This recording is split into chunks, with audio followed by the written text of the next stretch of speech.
오늘의 본문은 시편 114편입니다. 다 함께 읽도록 하겠습니다. 이스라엘이 애굽에서 나오며 야곱의 집안이 언어가 다른 민족에게서 나올 때에 유다는 여호와의 성소가 되고 이스라엘은 그의 영토가 되었도다. 바다가 보고 도망하며 요단은 물러갔으니 산들은 순양들같이 뛰놀며 작은 산들은 어린 양들같이 뛰었도다. 바다야 내가 도망함은 어찌함이며 요단아 내가 물러감은 어찌함인가. 너희 산들아 순양들같이 뛰놀며 작은 산들아 어린 양들같이 뛰놀면 어찌함인가. 땅이여 너는 주 앞 곧 야곱의 하나님 앞에서 떨지어다. 그가 반석을 쳐서 문몰이 되게 하시며 차돌로 샘물이 되게 하셨도다. 다 함께 기도하도록 하겠습니다. 하나님 아버지 감사합니다. 오늘도 이 아침에 우리에게 이 자리에서 말씀하여 주시옵소서. 주님께서 베푸신 그 언약, 우리에게 허락하신 그 언약의 소중함을 오늘도 말씀을 통해 깨닫게 하시고 그 안에서 축복을 누리는 귀한 오늘 될 수 있도록 주님 인도하여 주시옵소서. 주님의 말씀 가운데 우리를 이끌어 주시고 오늘 우리의 마음과 생각에 이르기까지 주님의 것으로서 변하게 하시고 또 우리가 주님을 바라보며 닮아갈 수 있는 귀한 시간 될 수 있도록 함께하여 주시옵소서. 감사하고 예수님의 이름으로 기도합니다. 아멘. 시편 113편으로부터 118편에 이르는 6편의 시는 이집트 할렐이라고 불립니다. 할렐은 히브리어로 찬양이라는 뜻으로 이집트 할렐은 이스라엘 민족의 출애굽에 대한 사건을 묘사하고 있습니다. 어제와 오늘 본문에 나오는 113편, 114편은 특별히 유대 전통으로 유월절의 식사 전에 그리고 다른 4편의 시는 유월절 식사 후에 불리우는 노래가 되겠습니다. 오늘의 본문을 묵상할 때 우리는 이스라엘 민족에게 하나님께서 베푸신 역사적인 사건들이 어떠한 의미를 갖는지 생각해 보아야 할 것입니다. 오늘 생명의 삶의 본문을 보면 이스라엘의 하나님이 나의 하나님이십니다 라고 제목이 붙어져 있는 것을 볼 수 있습니다. 그런데 본문을 읽는 우리에게 이스라엘의 출애굽의 사건이 과연 그렇게까지 개인적으로 마음에 깊이 와닿는지는 잘 모르겠습니다. 요즘 뉴스를 보게 되면 한국과 일본 두 나라 사이에 아주 차가운 기류가 흐르고 있는 것을 우리는 볼 수 있습니다. 한일의 민족의 감정을 고취시키며 No Japan, 가지 않겠습니다, 사지 않겠습니다 라는 일본 물건의 불매와 그리고 관광 보이콧 캠페인까지 전국으로 확대되고 있는 상황입니다. 지금 전국의 핵심적인 이유는 일제 식민지 시절에 이루어졌던 그런 끔찍한 과거사에 기반이 되고 있는데요. 대부분의 대한민국의 국민은 그 시절을 직접 경험하지 아니하였다 하더라도 그때 일어났던 그 사건들이 개인적으로 또는 감정적으로 느껴지고 있습니다. 또 곧 다가오는 8월 15일 광복절 또는 우리가 3.1절을 생각할 때 주는 퍼스널한 느낌은 모든 한인들이라면 많이 자리 잡고 있다는 것을 우리가 알 수 있습니다. 반면에 성경에 나오는 이스라엘 민족 출애굽의 사건으로 우리가 과연 그 정도까지 마음에 끌어오르는 감정 그리고 그 공감을 갖기는 결코 쉽지가 않습니다. 그것은 개인적으로 우리와 어떠한 연관성을 별로 느끼지 못하기 때문인 것입니다. 오늘의 말씀을 자세히 볼 때 본문에 나오는 이스라엘 혹은 야곱의 집안이 나와 어떠한 관계가 있는지 성경을 통해 먼저 알아보려고 합니다. 그리고 본문에 나타난 이스라엘에게 주어진 하나님의 목적과 계획 그리고 이 약속된 축복에 대해서 오늘은 살펴보도록 하겠습니다. 성경에 나오는 이스라엘은 누구를 의미하고 있습니까? 성경에서는 진정한 이스라엘이 누구인가에 대한 질문에 약속의 자손이라고 대답하고 있습니다. 로마서 9장을 함께 보겠습니다. 로마서 9장 7절과 8절을 읽도록 하겠습니다. 로마서 9장 7절과 8절입니다. 다 함께 읽도록 하겠습니다. 시작. 또한 아브라함의 씨가 다 그의 자녀가 아니라 오직 이삭으로부터 난 자야 내 씨라 불리리라 하셨으니 곧 육신의 자녀가 하나님의 자녀가 아니요 오직 약속의 자녀가 씨로 여기심을 받느니라. 갈라디아서 3장 6절로 9절에도 비슷한 말씀이 있습니다. 제가 읽도록 하겠습니다. 아브라함이 하나님을 믿음에 그것을 그에게 의로 정하셨다 함과 같으니라. 그런즉 믿음으로 말미암은 자들은 아브라함의 자손인 줄 알지어다. 또 하나님이 이방을 믿음으로 말미암아 의로 정하실 것을 성경이 미리 알고 먼저 아브라함에게 복음을 전하되 모든 이방인이 너로 말미암아 복을 받으리라 하였느니라. 그러므로 믿음으로 말미암은 자는 믿음이 있는 아브라함과 함께 복을 받느니라. 아멘. 방금 읽었던 말씀들은 진정한 이스라엘의 개념이 하나님의 약속과 그것을 믿는 믿음으로 성취됨을 분명하게 나타내고 있습니다. 아브라함, 이삭, 야곱과 혈통으로서는 전혀 관계없는 이방 민족의 자손인 우리가 그분의 약속 안에 이스라엘로 접붙임을 받게 된 것입니다. 로마서 11장 17절을 보면 돌 감람나무인 내가 그들 중에 접붙임이 되어 참 감람나무 뿌리의 진액을 함께 받는 자가 되었은즉 이라고 말씀하고 계십니다. 또한 로마서 8장 15절로 16절의 말씀에는 너희가 다시 무서워하는 종의 영을 받지 아니하고 양자의 영을 받았으므로 우리가 아빠 아버지라고 부르짖느니라. 성령이 친히 우리의 영과 더불어 우리가 하나님의 자녀인 것을 증언하시나니라고 말씀하십니다. 우리가 성경을 대할 때에 특별히 읽고 해석할 때 그것을 접근하는 중요한 영역 중에 하나는 하나님께서 역사를 통해 주권적으로 맺으신 언약 혹은 다른 말로 계약을 통해 그분의 백성들과의 관계에 맺는 것을 이해하는 것입니다.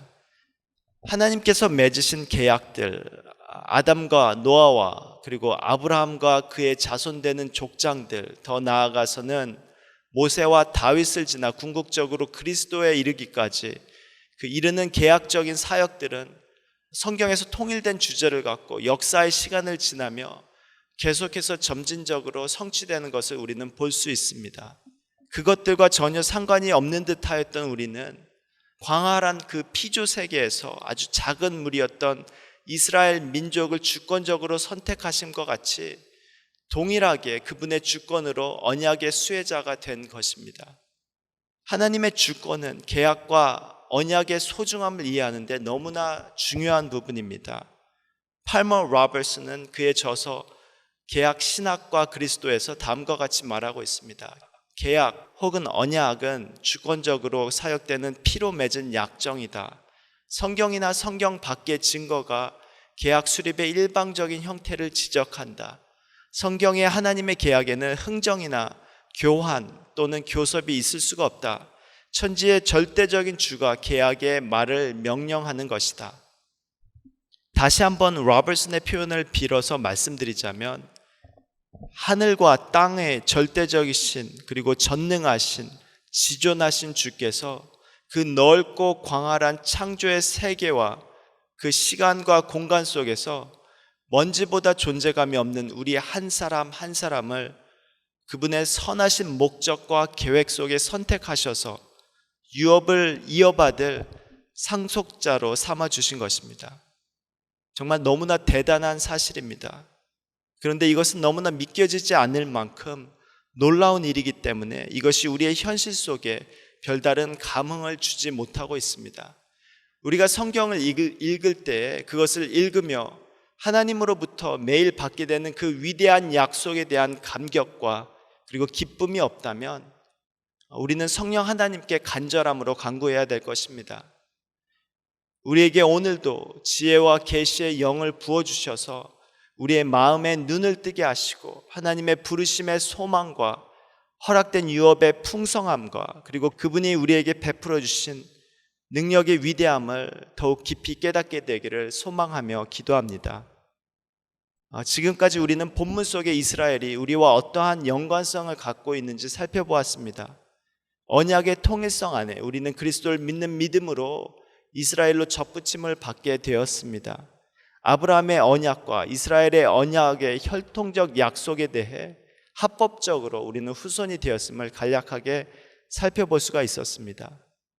그렇다면 우리는 다시 본문으로 돌아와서 오늘의 말씀 속에 이스라엘, 곧 우리에게 주어진 약속된 축복이 무엇인지를 살펴보기 원합니다. 저는 크게 세 가지를 본문에서 발견할 수 있었습니다.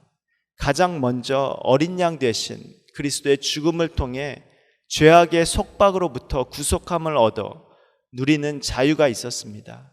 오늘 본문의 1절과 3절을 함께 보겠습니다. 1절, 이스라엘이 애굽에서 나오며 야곱의 집안이 언어가 다른 민족에서 나올 때에 3절, 바다가 보고 도망하며 요단은 물러갔으니, 바로 출애굽의 사건을 시로 묘사한 것입니다.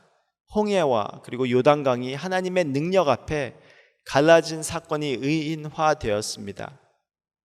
그런데 이스라엘 백성들이 경험한 출애굽의 사건에서 우리는 10가지 재앙과 유월절 그리고 홍해로 이어지는 기적의 사건들과 멋진 드라마적인 극적인 요소에 주목할 것이 아닙니다. 출애굽의 사건은 우리에게 다른 것이 아닌 우리의 죄를 짊어지시고 그것을 위해 죽으신 어린 양 예수 그리스도를 예시하고 있습니다. 출애굽기 14장 13절을 보게 된다면 모세가 홍해에서 이스라엘 민족에게 선포하는 말씀입니다. 제가 읽어보도록 하겠습니다. 모세가 백성들에게 이르되 너희는 두려워하지 말고 가만히 서서 여호와께서 오늘 너희를 위하여 행하시는 구원을 보라. 제가 예전에 박영선 목사님의 요한복음 강의 설교를 들었을 때 방금 읽었던 출애굽기 14장의 말씀을 요한복음 1장 35절과 36절의 말씀으로 연결시킨 것을 들었던 기억이 있습니다. 요한복음 1장 35절 그리고 36절의 말씀입니다. 또 이튿날 요한이 침례 요한을 말씀하고 있습니다. 자기 제자 중에 두 사람과 함께 섰다가 예수께서 거니심을 보고 말하되 보라 하나님의 어린 양이로다. 우리를 대속하시기 위해 죽음을 당하신 하나님의 어린 양 예수 그리스도를 믿을 때에 우리는 애굽의 종 노릇에서 해방되어 자유를 누리게 됩니다. 십자가의 죽음이 우리의 죄악을 인한 하나님의 진노를 거두시고 죄악의 결과로부터 우리를 벗어나게 한 것입니다. 오늘도 침례 요한의 모습과 같이 하나님의 존전 앞에 서서 그분의 구원하심을 믿음의 주여 온전케 하시는 하나님의 어린 양 예수 그리스도를 바라보는 하루가 되기를 간절히 축원합니다. 두 번째로 하나님께서는 이스라엘 민족에게 자신을 드러내시고 계시하시는 진리의 말씀을 주셨습니다. 4절과 7절을 함께 읽어보도록 하겠습니다. 4절, 산들은 순양들 같이 뛰놀며 작은 산들은 어린 양들 같이 뛰었도다. 6절, 너희 산들아 순양들 같이 뛰놀며 작은 산들아 어린 양들 같이 뛰어놀면 어찌함인가. 이스라엘 민족들에게 하나님께서 시내산에서 율법을 주시기 전에 나타났던 출애굽 19장 18절에 있었던 지진에 대한 시적인 묘사입니다. 로마서 9장 4절에 그들은 이스라엘 사람이라 그들에게는 양자됨과 영광과 언약들과 율법을 세우신 것과 라고 나온 말씀처럼 이스라엘 백성에게는 하나님의 놀라운 위엄 속에 나타나신 영광이 기록된 말씀으로 주어졌습니다. 오늘도 본문에서 나온 것과 같이 말씀을 인도하심 앞에 양들의 뛰어노는 모습 속에 비유된 그 기쁨이 우리의 마음 속에 풍성하기를 기도합니다. 그런데 여기에서 주의해야 할 것은 우리에게 주어진 축복된 말씀은 그것을 행함으로 우리에게 구원을 주는 것이 아니라는 것입니다. 로마서 7장 12절 13절의 말씀입니다. 이로써 보건대 율법은 거룩하고 계명도 거룩하고 의로우며 선하도다. 그런즉 선한 것이 내게 사망이 되었느냐 그러할 수 없느니라. 오직 죄가 죄로 드러나기 위하여 선한 그것으로 말미암아 나를 죽게 만들었으니 이는 계명으로 말미암아 죄로 심히 죄되게 하려 함이라. 우리가 완전히 거룩하신 하나님 앞에 우리의 선을 쌓아 말씀을 행함으로 의롭다함을 얻으려는 시도를 한다면, 즉 죄악으로부터 구원을 받는 것의 근거 중에 어떠한 하나라도 우리의 행동이 된다면 그것은 바로 우리를 멸망으로 이끄는 저주가 될 것입니다. 그렇다면 하나님의 선하신 율법 자체가 과연 죄가 되는 것일까요? 그럴 수 없다고 성경은 말씀하고 계십니다. 하나님께서 우리에게 율법을 허락하신 이유는 로마서 10장에 나와 있습니다. 10장 4절을 제가 새 번역으로 읽겠습니다. 그러므로 그리스도는 율법의 끝마침이 되셔서 모든 믿는 사람들에게 의가 되어 주셨습니다. 율법의 끝마침, 곧 다다르게 되는 목적지에는 모든 믿는 사람에게 의가 되어 주시는 그리스도가 계시는 것입니다. 우리에게 의를 가져다 주는 단 한 가지, 오직 한 가지는 그리스도를 믿는 믿음입니다. 우리의 열심과 그리고 말씀을 순종하는 행실은 그리스도를 믿는 믿음에 대한 열매로서 우리의 삶 속에 맺혀지는 것입니다. 그렇기에 로마서 7장 6절에서 우리는 문자의 얼매인 낡은 정신으로 하나님을 섬기지 않고 성령이 주시는 새 정신으로 하나님을 섬깁니다라고 말씀하고 계십니다. 성령이 주시는 새 정신으로 하나님을 섬기는 것, 바로 본문에 나온 이스라엘의 백성들에게 주어진 세 번째 축복입니다. 8절 우리가 다 함께 읽어보도록 하겠습니다. 8절의 말씀입니다. 그가 반석을 쳐서 못물이 되게 하시며 차들로 샘물이 되게 하셨도다. 메마른 광야에서 이스라엘의 목마름을 해결하시기 위해서 반석에서 샘물을 솟아나게 하신 그 역사하심을 기록한 말씀이 바로 8절입니다. 요한복음 우리가 7장 37절에서 39절을 보게 된다면 반석 되신 예수 그리스도께서 우리에게 하시는 말씀을 들을 수 있습니다. 예수께서 서서 외쳐 이르시되 누구든지 목마르거든 내게로 와서 마시라. 나를 믿는 자들은 성경의 이름과 같이 그 배에서 생수의 강이 흘러나오리라 하시니 이는 그를 믿는 자들이 받을 성령을 가리켜 하신 말씀이니라. 언약의 백성들에게는 그리스도를 믿는 믿음 가운데 주님이 보내신 그리스도의 영, 곧 성령 하나님께서 우리 가운데 내주하시고 우리를 온전히 다스리시는 놀라운 축복이 임하는 것입니다. 말씀을 정리하도록 하겠습니다. 오늘 시편 114편의 말씀을 통해 우리는 언약 백성의 이스라엘로 그리스도를 믿는 믿음 가운데 그 가운데 접붙임을 받아 그 유업을 함께 이어받을 합법적 상속자가 되었음을 먼저 살펴보았고, 또한 언약의 백성으로서 우리에게 주어진 세 가지 축복, 먼저 어린 양 대신 그리스도의 죽음을 통해 죄악의 속박으로부터 구속 자유함을 누리는 것, 그리고 두 번째로 선택하신 언약의 백성들에게 하나님께서 자신의 모습을 드러내시고 계시하시는 말씀, 그리고 마지막으로 성령 하나님의 내주하심으로 새로운 마음과 정신으로 하나님을 섬기는 능력에 대해서 생각해 보았습니다. 말씀을 묵상할 때 개인적으로 저는 두 가지 적용 포인트를 생각해 볼 수 있었습니다. 처음 적용 포인트는 이스라엘 민족에게 출애굽의 주제로 이 노래가 유월절 식사 전에 불리우는 전통에 대해서 읽으며 떠오른 것입니다. 출애굽기 12장 11절의 말씀입니다. 너희는 그것을 이렇게 먹을지니 허리에 띠를 띠고 발에 신을 신고 손에 지팡이를 잡고 급히 먹으라. 이것이 여호와의 유월절이니라. 애굽을 탈출하기 그 전날에 먹었던 유월절의 식사는 긴급함이 있었습니다. 허리에 띠를 띠고 발에 신을 신고 그리고 손에 지팡이를 잡고 아주 급하게 먹었습니다. 안주할 곳이 아닌 그곳은 바로 떠나게 될 곳이었음을 인식하는 이스라엘 민족이었기 때문입니다. 로마서 13장 11절 그리고 12절에는 또한 너희가 이 시기를 알거니와 자다가 깰 때가 벌써 되었으니 이는 이제 우리의 구원이 처음 믿을 때보다 가까웠음이니라. 밤이 깊고 낮이 가까웠으니 그러므로 우리가 어둠의 일을 벗고 빛의 갑옷을 입자 하고 말씀하시고 있습니다. 우리가 사는 지금의 시간은 성경적으로 말세라고 합니다.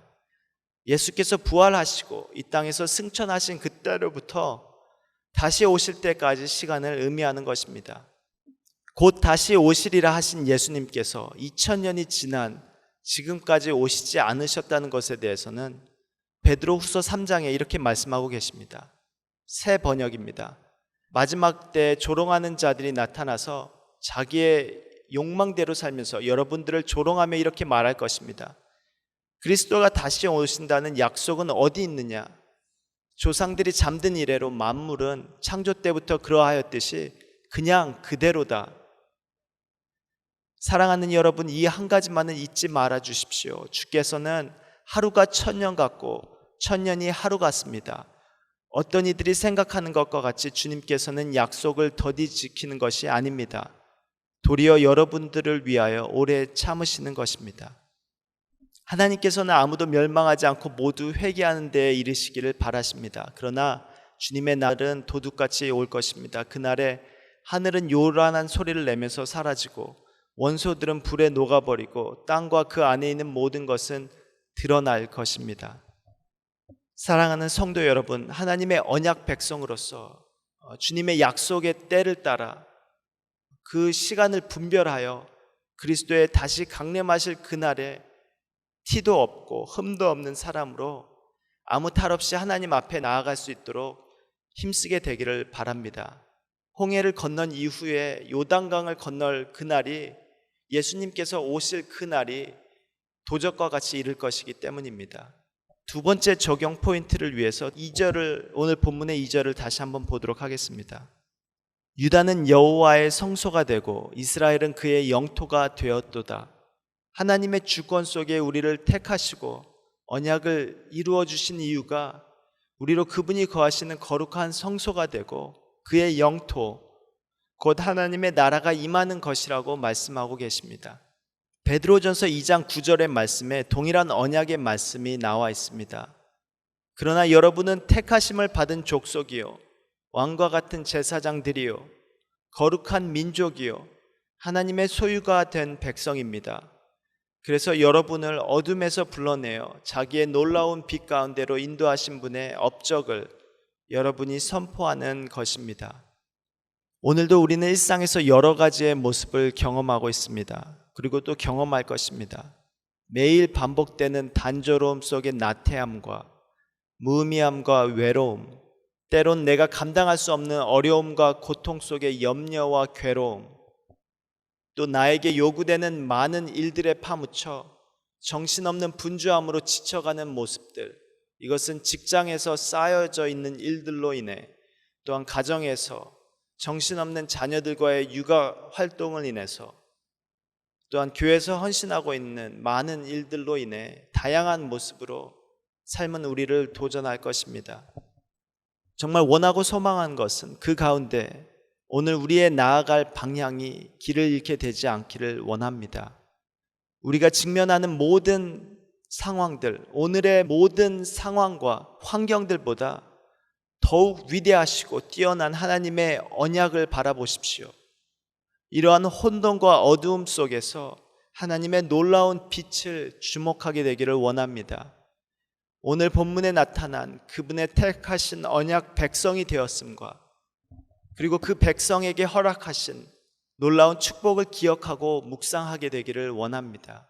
그 하나님의 언약 속에 베푸시는 사랑과 은혜의 아름다움이 여러분이 오늘 만나게 될 모든 사람들 그리고 몸담은 모든 환경 속에서 귀하게 선포되는 하루가 될 것입니다. 다 함께 기도하도록 하겠습니다.